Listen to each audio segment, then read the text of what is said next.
আমরা একটু ভয় পেতাম ওকে, এবং সবাই আমরা ভীষণ ডিপ্রেসড হয়ে যেতাম যখন ওর ডিউটি থাকতো। তো আমরা চাই ওর সাথে ডিউটি করা খুব ভয়ঙ্কর একটা ব্যাপার। আরজিকর কাণ্ডে বিচার চেয়ে যখন দিকে দিকে প্রতিবাদের গর্জন উঠছে, তখন একাধিক সরকারি মেডিকেল কলেজ থেকে সামনে আসছে থ্রেট কালচারের অভিযোগ। এবার চিকিৎসক ও এসএসকেএম হাসপাতালের প্রাক্তনী রণজিৎ সাহার বিরুদ্ধে মুখ খুললেন হাসপাতালেরই এক নার্স। দিনে দুবার ব্যবহার করো স্টপেজ ক্রিম আর নিজেকে রাখো এভারগ্রিন কেয়াশেড আরোমা থেরাপি স্টপেজ ক্রিম, আর খুঁজে পাও নতুন আমিকে। ইন্টার্ন চিকিৎসকদের হুমকি দেওয়া, ডিউটি না করা থেকে প্রভাব খাটানো, এমনকি মারধরের মতো ভয়ঙ্কর অভিযোগ তুললেন। এসএসকেএম এ থ্রেট কালচার নিয়ে নানান অভিযোগ উঠেছে, যার বিরুদ্ধে সবচেয়ে বেশি অভিযোগ, তার মধ্যে দুজনের নাম, এক হচ্ছে অভিক দে আর দ্বিতীয় জন হচ্ছে রণজিৎ সাহা। ও যদি বলে যায় আমি আসবো না, আমাকে ডাকবেন না, আপনারা যেভাবে ইচ্ছা উদ্ধার করবেন, যেখানে ইচ্ছে যাবেন, আমি আসবো না। তো আমরা একটু ভয় পেতাম ওকে, এবং সবাই আমরা ভীষণ ডিপ্রেসড হয়ে যেতাম যখন ওর ডিউটি থাকতো। তো আমরা চাই ওর সাথে ডিউটি করা খুব ভয়ঙ্কর একটা ব্যাপার। এ শুধু আমি না, সমস্ত পিজিটি স্যার এরাও বলতেন ওকে বেশি ঘাটিয়ে লাভ নেই সিস্টার, ওরা অন্য ডক্টর অন্য ইউনিটে ওরা করে দিত, আমাদের সাথে বাকিরা সবাই কোঅপারেট করতো, যেহেতু ও যে কাজটা ওর কাজটা করছে না, এবং থ্রেটনিং তো চলতোই। ইতিমধ্যেই রণজিৎ সাহার বিরুদ্ধে ব্যবস্থা নিয়েছে এসএসকেএম মেডিকেল কলেজ কাউন্সিল। সিদ্ধান্ত নেওয়া হয়েছে তাকে হাউস স্টাফ হিসেবে রাখা হবে না, একাডেমিক বা অন্যান্য কোনো কর্মকাণ্ডে যোগ দিতে পারবেন না তিনি। অবিলম্বে হোস্টেল খালি করে দেওয়ার নির্দেশও দেওয়া হয়েছে।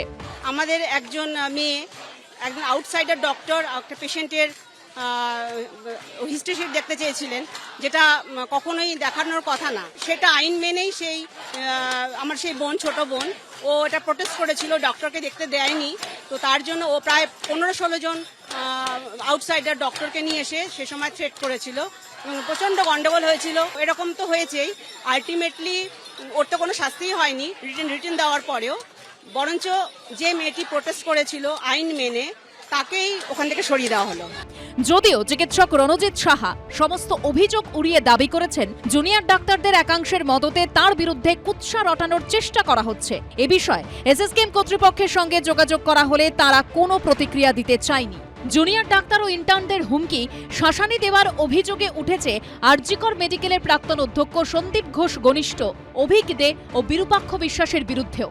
রণজিৎ সাহা সহ এই দুজনের বিরুদ্ধে ইতিমধ্যেই মামলা রুজু করেছে কলকাতা পুলিশ। বউবাজার থানা সূত্রে খবর, শুধু কলকাতা মেডিকেল কলেজ থেকেই রণজিৎ সাহা, অভিক দে ও বিরূপাক্ষ বিশ্বাসের বিরুদ্ধে জুনিয়র ডাক্তারদের 46টি অভিযোগ মিলেছে। ঝিলম করঞ্জাইয়ের রিপোর্ট, এবিপি আনন্দ, কলকাতা। সত্য অন্তহীন, সত্যের খোঁজও তাই, সত্য সন্ধানে তাই আমরা অক্লান্ত, অকুতভয়। এবিপি আনন্দ নতুন ভাবনার প্রতীক, যা মনে মুক্ত, তথ্যে যুক্ত এবং যাবতীয় সীমানার বাঁধন থেকে মুক্ত। সীমা না শব্দটির মধ্যে লুকিয়ে আছে মানা শব্দটি, যেন চোখ রাঙানি এক অদৃশ্য বেড়াজাল, যা আটকে রাখে আমাদের এক ছোট্ট গণ্ডির মধ্যে। একমাত্র সঠিক খবরই গড়ে তুলবে এক মুক্ত সমাজ। সেই জগৎ গড়ার লক্ষ্যে কোনো সীমানার ঠুকুটি আমরা মানব না। এবিপি আনন্দ এগিয়ে থাকে, এগিয়ে রাখে।